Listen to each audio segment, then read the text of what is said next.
Kasim satu je, satu S.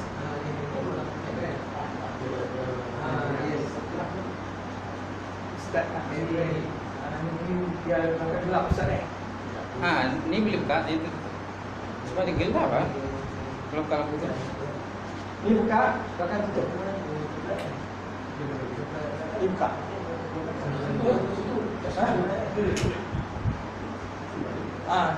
Sini, Ustaz.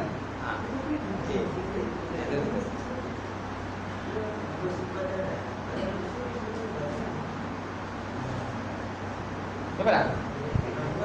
Dah enak. Nak tengok dah ini ke? Ini sahabat kita punya dosen kan ni? Daripada Telewin. Dia kan tengok dosen kita. Meja kan? Ada. Apa yang kita? Okey, sekarang. Dah sahabat dosen kita tu diuji ke dosen.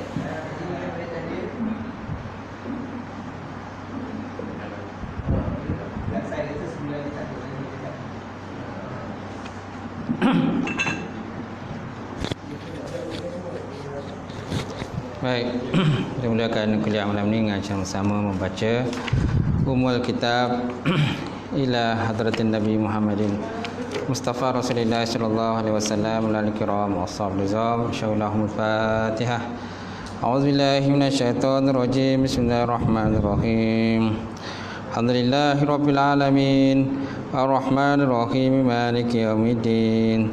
Iyyaka na'budu wa iyyaka nasta'in ihdinas siratal mustaqim siratal ladzina an'amta 'alaihim ghairil maghdubi 'alaihim waladdallin. Amin.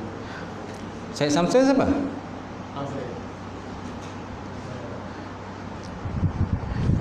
Assalamualaikum warahmatullahi taala wabarakatuh.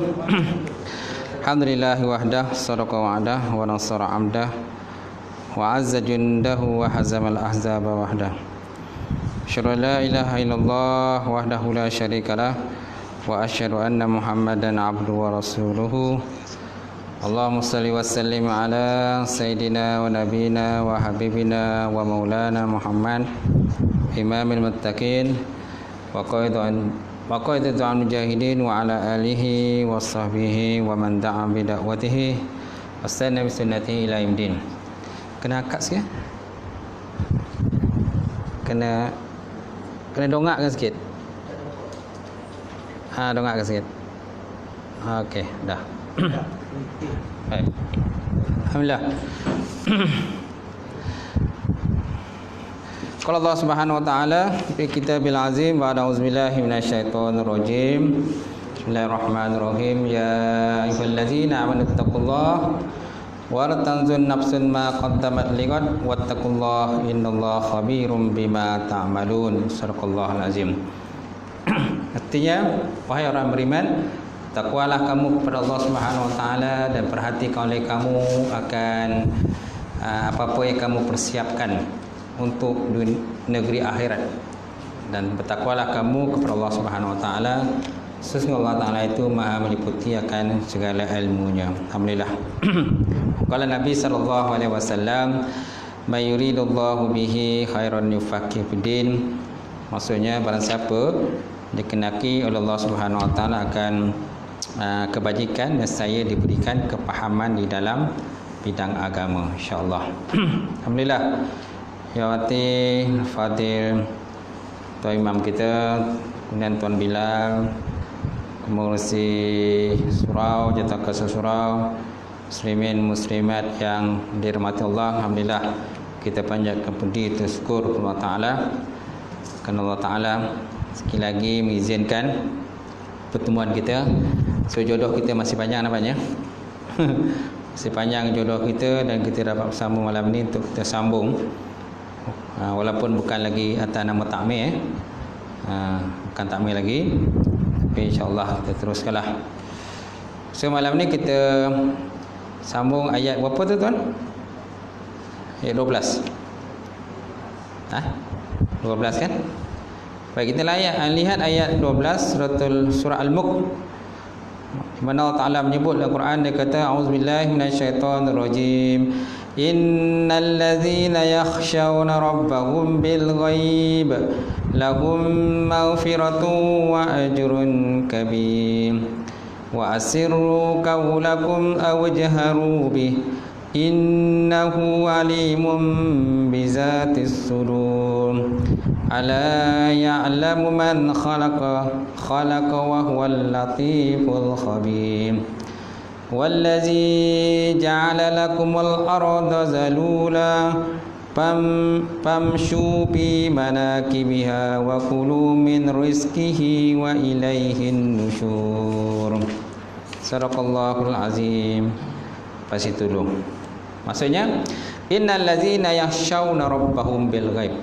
Sesungguhnya orang-orang yang takut mereka itu kepada Tuhan mereka, rabbahum, kepada Tuhan mereka, bil ghaib, dengan perkara ghaib, dengan perkara ghaib. Lahum maghfiratun wa ajrun kabir. Bagi mereka itu maghfirah, keampunan, wa ajrun, dan pahala kabir, pahala yang besar, dan juga pahala yang besar. Itu ayat 12. Kemudian tengok ayat yang ke-13, wa asiru qaulakum aw ijharu bih, dan rahsiakan oleh kamu akan perkataan kamu. Asiru maknanya rahsiakan, sembunyikan.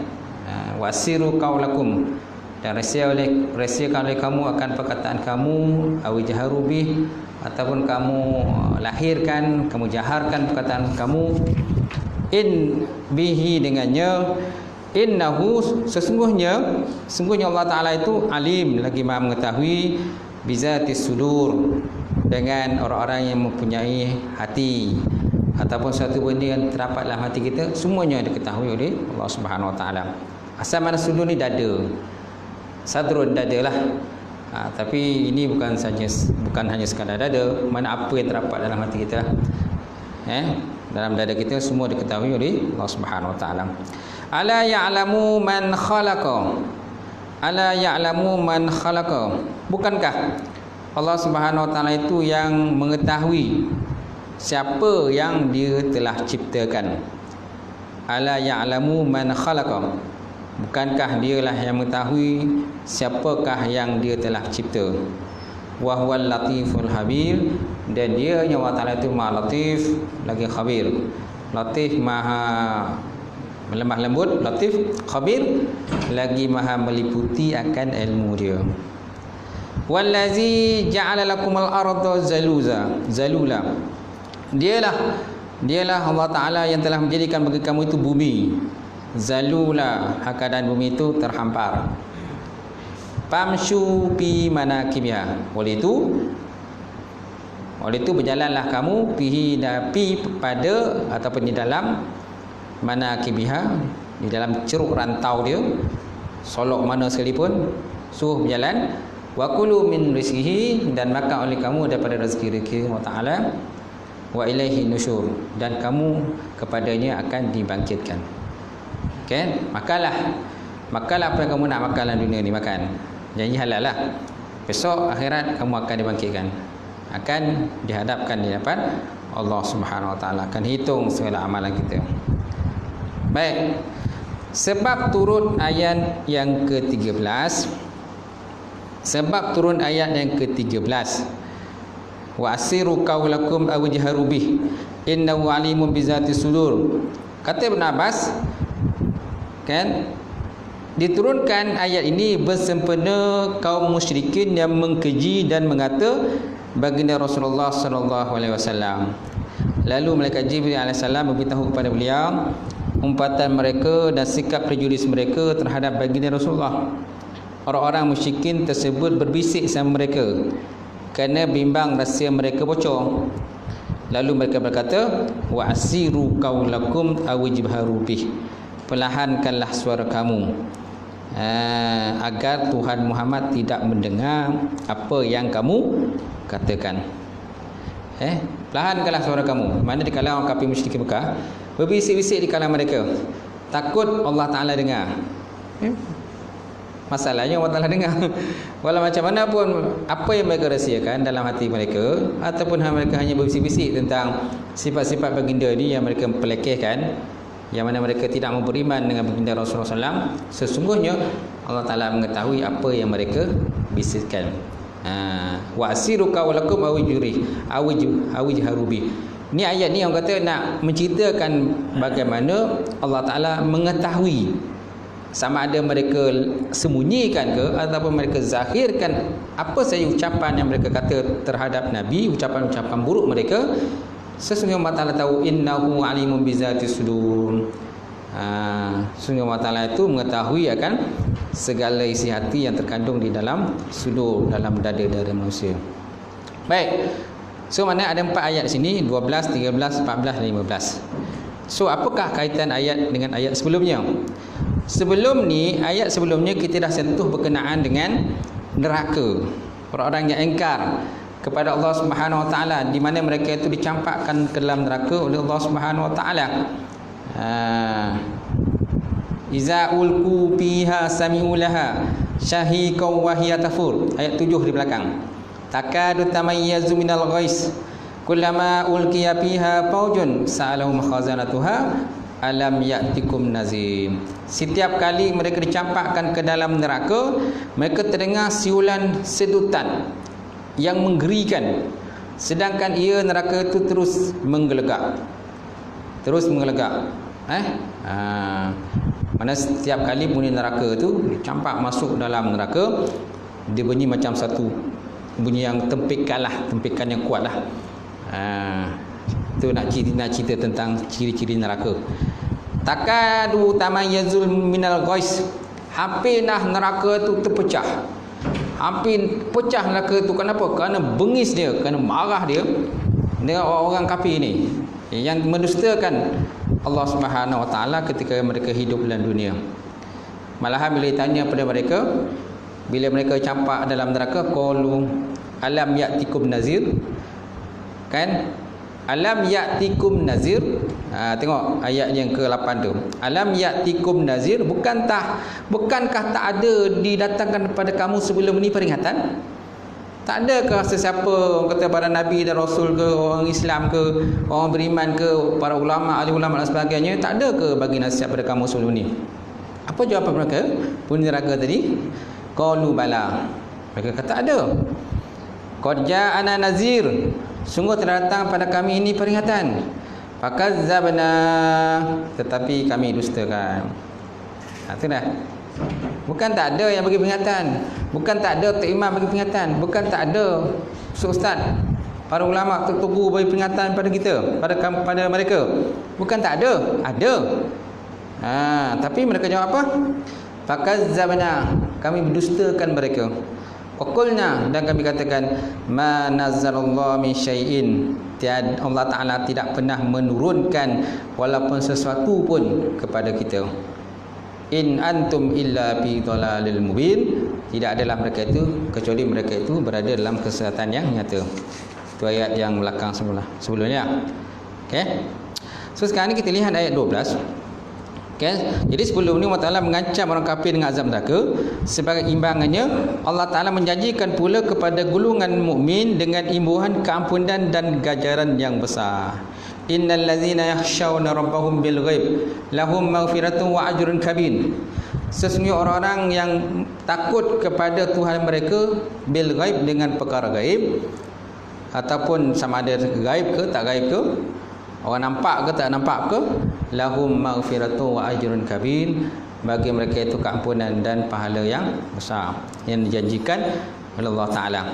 Okey.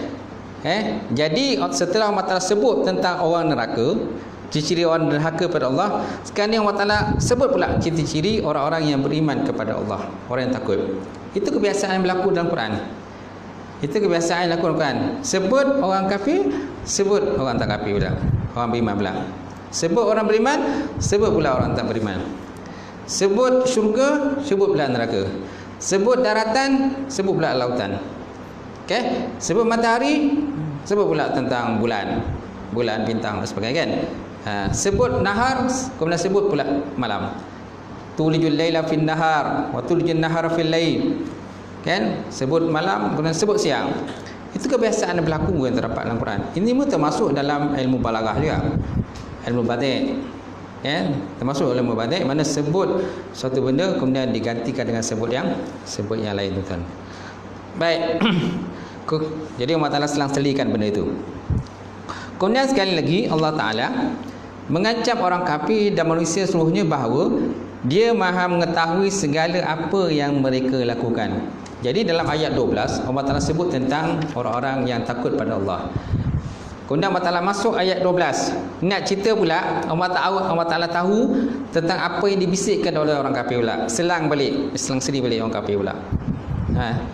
Itu biasalah dalam Quran. Kemudian ala ya'lamu man khalaqa wa huwal latiful khabir. Tidakkah kamu tahu, bukankah Allah Taala yang menciptakan makhluk yang terdapat dalam muka bumi ini. Baik, kemudian ini dikemukakan dalil yang menyokong kenyataan tersebut, iaitu Allah Taala mencipta dan Maha berkuasa. Kemudian Allah Taala menceritakan pula tentang bumi yang terhampar di alam semesta. Kemudian Dia mengizinkan manusia menggunakan apa sahaja yang terdapat dalam bumi ini untuk keperluan mereka. Setelah Allah Taala menciptakan bumi, Allah Taala mengizinkanlah kita menggunakan bumi ini sebagai pinjaman untuk kita mencari bekalan dalam muka bumi inilah. Berkembang biak dan sebagainya kan. Dan kita bebas menggunakan apa sahaja benda yang terdapat dalam alam ini. Kita contohnya macam nelayan, mereka pergi ke lautan menangkap ikan. Asalnya ikan tu milik siapa? Milik Allah Taala juga. Walaupun ialah setiap negara tu dia ada sepadan dia. Setiap negara dia ada sepadan. Kita tak boleh masuk sepadan dalam negara orang lain. Dan kita tak boleh menangkap ikan di luar daripada perairan negara kita. Kita pergi tangkap ikan kat Indonesia, marahlah Indonesia. Walaupun hakikatnya ikan tu milik siapa? Adakah milik Indonesia? Tidak. Hakikatnya ikan tu milik Allah Taala juga. Betul tak? Sebenarnya kalau ikan tu lari ke Malaysia, jadi milik orang Malaysia. Betul tak? Ikan laut tu tahu ke dia ke mana? Tak tahu. Kecuali kalau kita pasang alat, kita tahulah ikan tu pergi mana. Dia pergi Indonesia ke pergi Malaysia. Walaupun sebelum ni ikan ni suka berada di Indonesia. Kemudian satu hari tibalah tempoh ajal dia. Tibalah tempoh ajal dia, maka dia berenang masuk dalam Malaysia, Malaysia. Maka dalam Malaysia pun menangkap dia. Dan akhirnya dia mati di tangan nelayan Malaysia. Mati di tangan nelayan Malaysia. Nampak tak? Itu semuanya telah pun tertulis di azali, itu tak? Baik, kita masuk tafsiran ayat pertama. Ayat 12 tadi. Innal ladzina yakhshawna rabbahum bil ghaib lahum maghfiratun wa ajrun kabir. Sesungguhnya orang yang takut kepada Tuhannya padahal mereka tidak melihatnya, mereka mendapat kampunan dan pahala yang besar. Bil ghaib, dengan perkara ghaib itu masuklah kita tak boleh melihat Allah. Okey, kalau dilihat kepada tuan-tuan, kalau dilihat kepada percaya pada iman. Percaya pada iman dia ada 6. Kan? Ada tak itu disebut percaya pada ghaib? Dia tak disebut.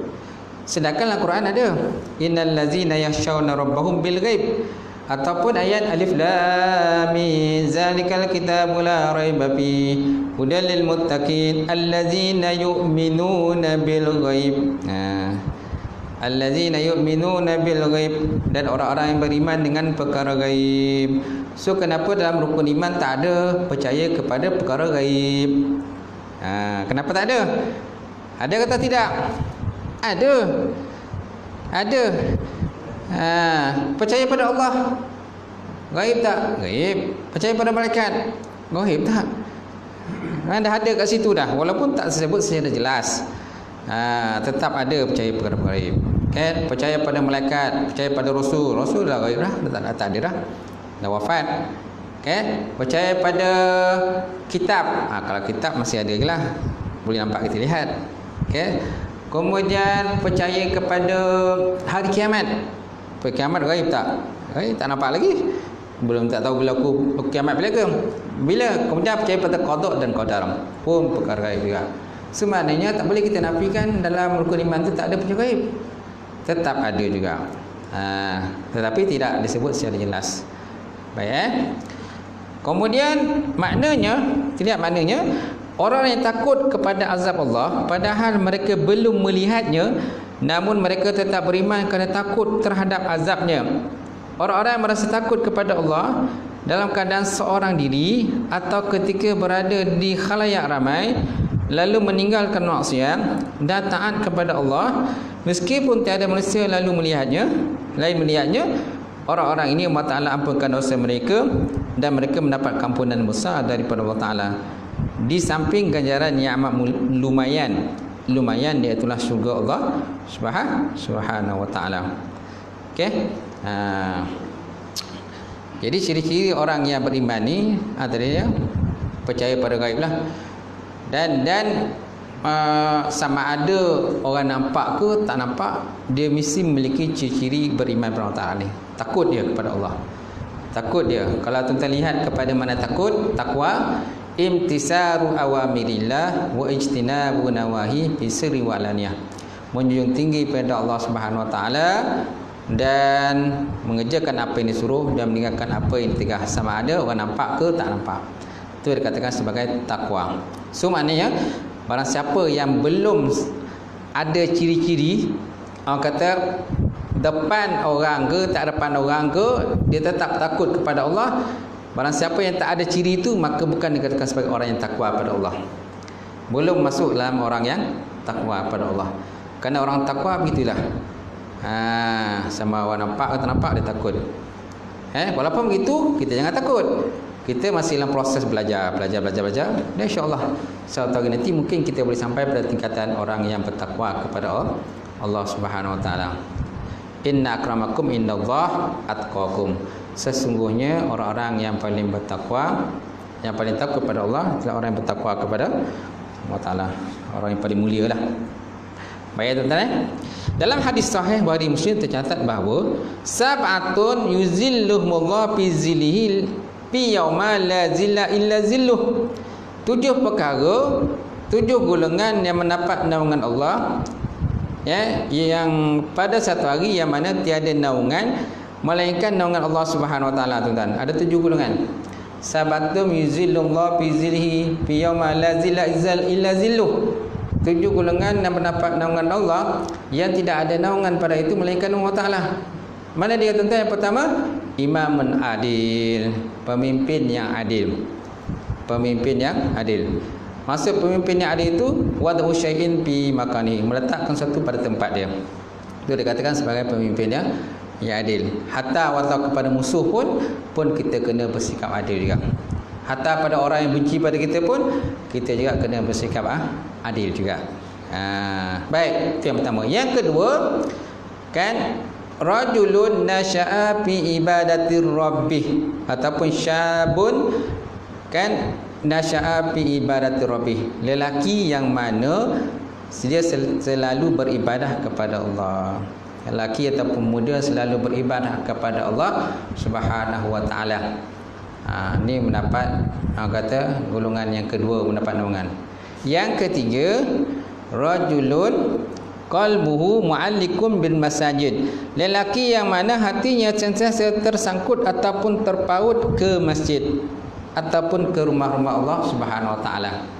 Kalau tuan-tuan sini mungkin jauh sikit masih kan, jadi nak pergi jauh. Jadi yang sini ada surau, datanglah ke surau. Mudah-mudahan tuan-tuan masuk dalam kumpulan besok, akhir hari kiamat besok, mendapat naungan Allah Ta'ala yang tidak ada naungan melainkan Allah. Matahari akhirat besok tuan-tuan, jaraknya kadarnya 1 jengkal dia atas kepala. 1 jengkal, Masya Allah tuan. Terbakar kan. Itulah nyatakan. Sebutnya dia begitulah keadaannya. Sangat panas lah. Manusia akan berpeluh dan memandikan peluh. Kan ada yang karam dalam peluh mereka sendiri. Ada yang peluh sampai ke betis, ada peluh sampai ke pinggang, ada peluh sampai ke dada, ada yang tenggelam dalam peluh sendirilah. Itulah keadaan suasana di akhirat besok lah. Sangat panas. Tidak ada tempat untuk berteduh kecuali naungan yang Allah Ta'ala sediakan. Antaranya tadilah orang-orang yang termasuk dalam naungan tadi, kan, pemuda yang sentiasa beribadah kepada Allah, Mana apa saja perbuatan yang dibuat, bidang pekerjaan diceburi, dia sentiasa niat ibadah kepada Allah. Sebab apa? Kerana kalau kita nak ibadah selalu kepada Allah, kita tak dapat. Kita nak sentiasa 24 jam kita beribadah, mungkin tak dapat. Sebab kita pun kena bekerja kan, kena bekerja, cari pendapatan dan sebagainya kan. So, yang penting kita niatkan kita bekerja tu untuk ibadah kepada Allah. Baru kita termasuk golongan orang yang pemuda yang sentiasa beribadah kepada Allah. Yang ketiga, lelaki yang sentiasa hatinya terpaut pada masjid ataupun rumah-rumah Allah Subhanahu Wa Taala. Mana bila dia keluar pada masjid atau surau tu, dia sentiasa hatinya nak datang balik ke masjid atau surau pada waktu sembahyang yang seterusnya. Macam tu. Okey, itu golongan yang ketiga. Yang keempat, rajulani tahabba billah ijtama'a ali wa tarafa ali. Dua orang lelaki yang bertemu dan pisah kerana Allah Taala. Dia bertemu dan pisah kerana Allah Taala, bukan kerana yang lain. Bukan kerana nafsu, bukan kerana pangkat, dudukan dan sebagainya. Itu laki-laki, golongan laki yang keempat. Yang kelima, rajulun iza da'athu imra'atin zatu mansibin wa jamalin ila nafsiha faqalu inni akhafullahu rabbul alamin. Laki-laki apabila dirayu ataupun diseru kepadanya oleh mana-mana perempuan yang cantik, yang bangsawan, yang kata cantiklah lawa, bergetas kan. Kan, untuk mengajak benda-benda yang keji dan buruk, kerja maksiat, maka dia berkata inni akhafullahu rabbul alamin. Sungguhnya aku takut kepada Tuhan sekalian alam. Takut kepada Tuhan sekalian alam, tuan-tuan. Ini susah je tu. Susah nak cari ciri-ciri yang kata Nabi Yusuf. Ciri-ciri yang ada pada Nabi Yusuf kan. Perempuan yang cantik, yang lawa, yang bergetas kan. Janda muda kan. Janda muda. Janda muda kan. Mengajak tuan-tuan, mengajak benda yang tak elok. Kan? Golak tu kan. Ada pengalaman tu? Ada pengalaman kot? Maka dia kata inni akhafullahu rabbul alamin, aku takut pada Tuhan sekalian alam. Okey, jadi kan dua kata lelaki yang diseru dari perempuan cantik ni, ini termasuk dalam ayat yang tadi kita baca, yang kita sentuh tadi. Innal ladzina yakhshawna rabbahum bil ghaib lahum maghfiratun wa ajrun kabir.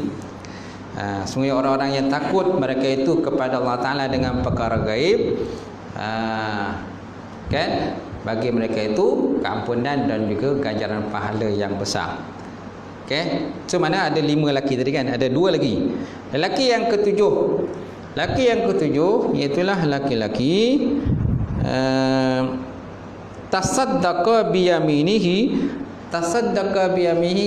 hatta la ta'lama shimaluhu ma yunfiqu yaminuhu. Lelaki yang apabila dia bersedekah kan, dia menyembunyikan tangan kirinya sehingga tangan kiri tak tahu. Yang bersedekah tu tangan kanan dia. Yang bersedekah tangan kanan dia.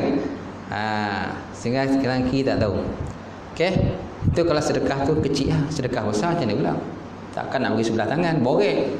Tuan-tuan nak bagi satu kipas angin ke surau. Kan? Satu kipas angin ke surau, takkan nak angkat sebelah tangan. Kecuali kalau tuan-tuan ni badan sadu kan, sadu badan kotak-kotak kan. Ni nak bagi sedekah ni mam. SU nak bagi sedekah ni, sedekah apa tu? Kipas. Ataupun nak bagi sedekah contohnya ekon yang besar kan. Takkan nak angkat sebelah tangan tu tuan-tuan, tak lah kan? Patah boleh tangan tu. Jadi kena angkat 12 tangan. Kena angkat 12 tangan. So maknanya tengoklah dengan kuantiti dan bilangan benda yang kita nak sedekah. Kalau setakat benda kecil je, bolehlah kita sembunyikan tangan kiri kita. Kemudian ada pula sebagian ulama dia kata, kan, maksud sembunyi tangan kiri ini ialah bagi sedekah yang sunat, dia kata. Bagi sedekah sunat.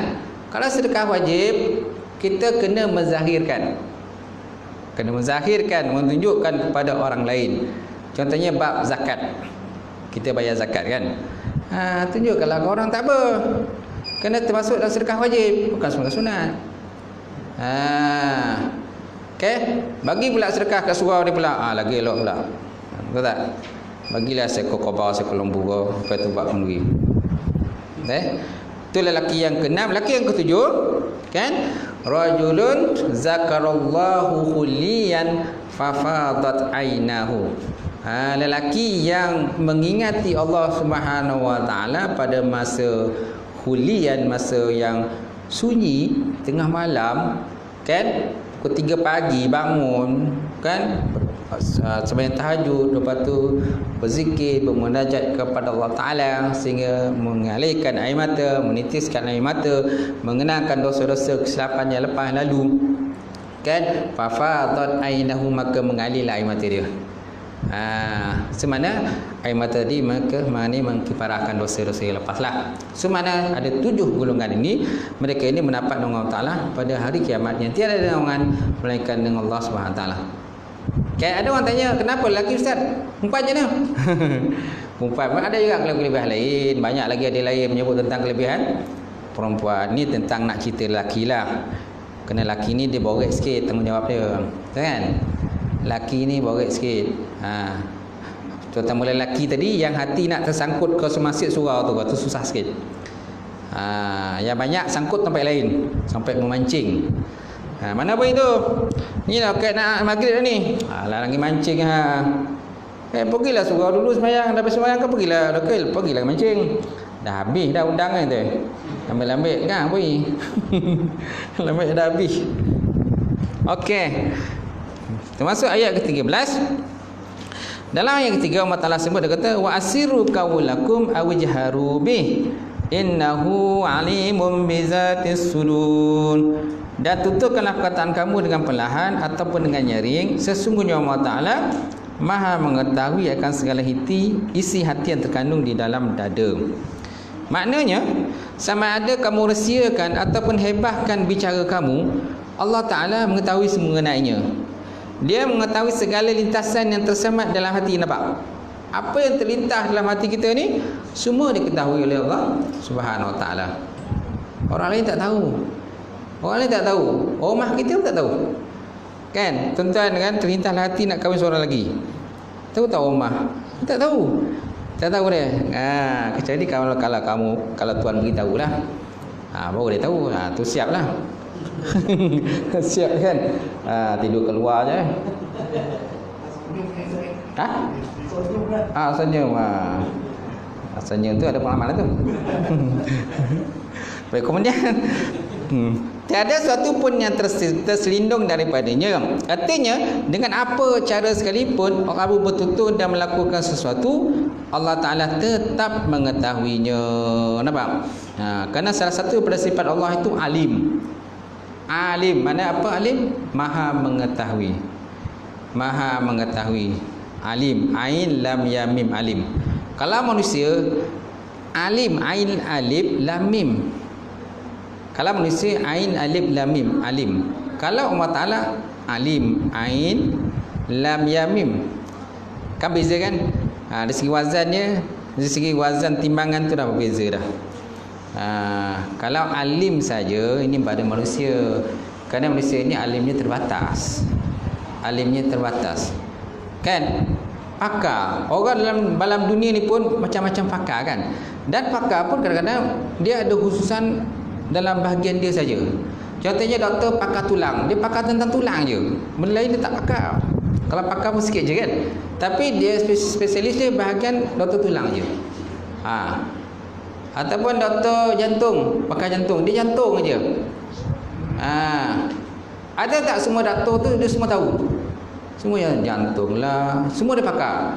Dialah doktor pakar jantung, dialah pakar otak, dialah pakar gigi, dialah pakar pakar puan. Pakar puan kan, doktor pakar puan kan. Okey. Dialah pakar, orang kata semua pakar. Pakar tulang. Tahu tak? Semua dia pakar. Ada tak macam tu? Jarang jumpa kan?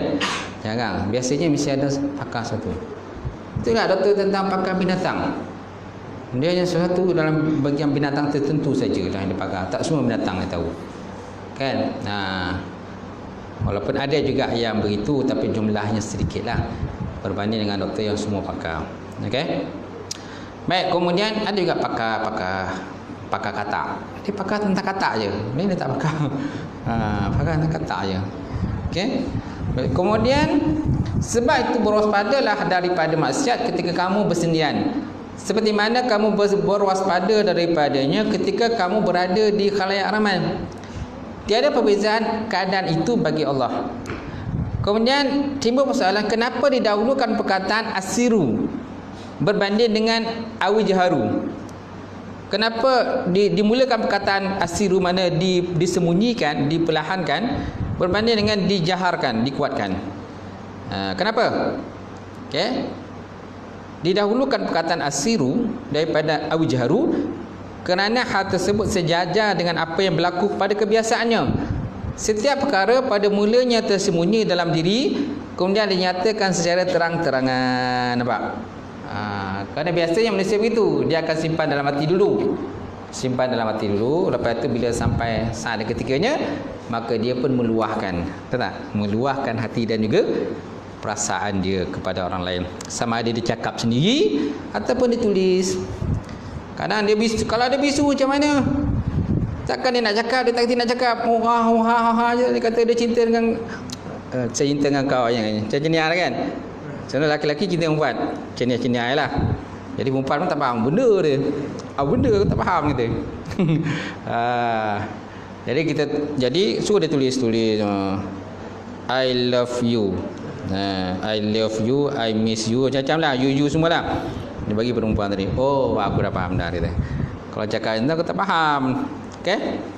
Baik, kemudian ia juga bertujuan untuk mengingat dan menegaskan bahawa apa yang disembunyi dan dirahsiakan tidak sepatutnya dianggap bahawa ia akan tetap menjadi rahsia tanpa diketahui oleh orang. Nampak? Dia juga bertujuan mengingat pada kita bahawa setiap benda yang tersembunyi itu tak selama-lamanya dia akan tersembunyi. Okey? Sampai tahap yang ketiganya dia akan zahir juga. Zahir juga, sama ada Allah Ta'ala menzahirkan ataupun manusia itu menzahirkan sendiri perbuatan-perbuatan yang telah pun dia lakukan. Faham kan? Jadi Allah Ta'ala berfirman, dia kata sesungguhnya innahu alimun bizatis sudur. Sesungguhnya Allah Ta'ala Maha mengetahui akan segala isi hati yang terkandung di dada. Jadi frasa ayat itu tuan adalah menjadi sebagai alat ataupun penyebab kepada perintah yang dititahkan dalam frasa tersebut. Okey, cuma tadi antara benda yang disembunyi dengan benda yang dizahirkan, yang dihukum ialah benda yang dizahirkan. Selagi mana orang tu belum menzahirkan apa yang terdapat dalam hati dia, so manusia ataupun orang lain tidak boleh menghukum. Tak boleh menghukum. Bila dah zahirkan, dia dah tulis, barulah nampak ni. Kan? Ataupun contoh zaman sekarang kan sibuk nak menghina-hina Nabi kan, menghina baginda Rasulullah SAW kan, masya-Allah tuan. Teruk sekarang ni kan, fitnah yang berlaku. Okey, di akhir zaman ni fitnah banyak berlaku ni. Okey. Jadi selagi mana dia sembunyi ke dalam hati, kita tak tahu. Bila dia dah menulis, dia dah type dalam FB kan, kita dah tahu dah. Oh ni orang-orang ciri-ciri begini.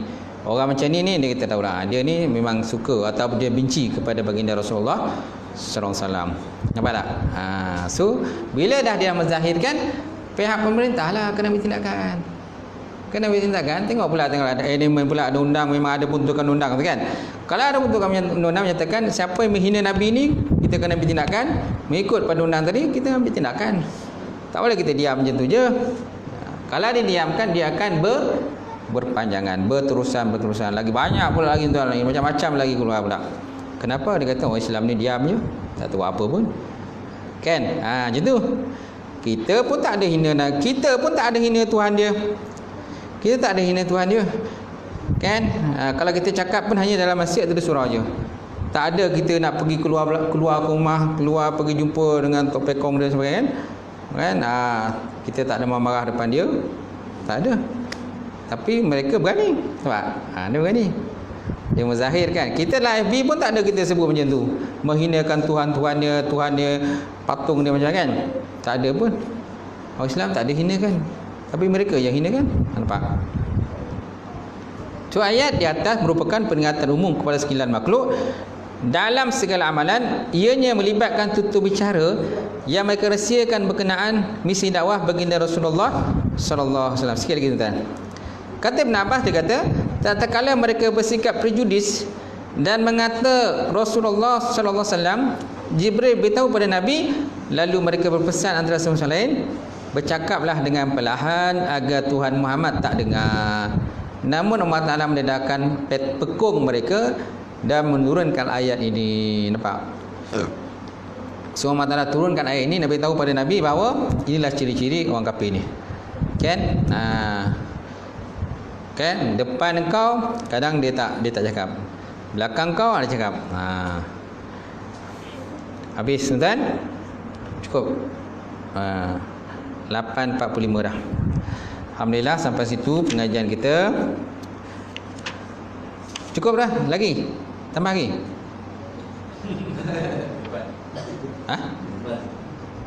Apa dia?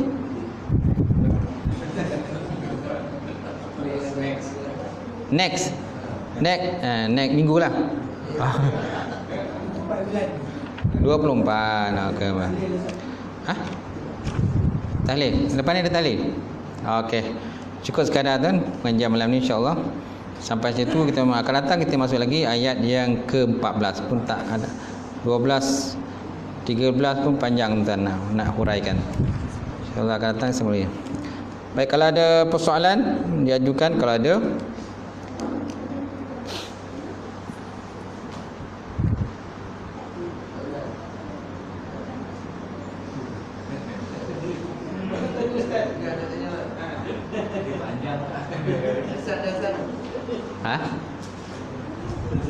Ustaz, cuma saya kongsi pandangan tadi lah. Ustaz kata lelaki semua kat situ kan. Tapi sebenarnya setiap lelaki yang pergi surau tu, perempuan tu akan dapat bahagian juga. Sebenarnya kalau ada dari segi skop yang lelaki dia pergi surau ke masjid je, cara spontannya perempuan tu dapat. Sebenarnya daripada kiasan benda tu saya rasa Ustaz ni cuma macam berat, tak ada perempuan belah kan. Tapi sebenarnya kiasan tu, pahala tu, perempuan tu tetap dapat seperti mana lelaki pergi. Okey. Boleh tak? Boleh tak? Saya setuju juga. Mana ada juga bahagian untuk perempuan. Kan, walaupun perempuan tetap pergi. Kerana perempuan ni biasanya tempatnya di rumah. Tempat solatnya di rumah. Asal pendukung perempuan ni. Tapi kalau perempuan tu dia tak ada ilmu, kan, dia pergi belajar di masjid surau pun tak ada masalah. Pergilah mendengar ceramah kan. Sebab kalau duduk rumah saja, jadi suami dia tak bagi apa-apa. Suami dia tak ajar apa-apa. Suami dia seorang je pergi surau masjid. Kan, dah rapid semua, dia simpanlah mati ya. Dia tak share dengan rumah dia. Kena share lah rumah kan. Tak rapid banyak sikit. Betul tak? Tadi apa Ustaz ajar tadi? Jadi rumah tanya, apa yang Ustaz ajar tadi? Dia kata ada bab, ada sebut tentang janda kata. Itu yang dia tahu. Ustaz ada sebut tentang janda kata. Lain tak ada, itu je.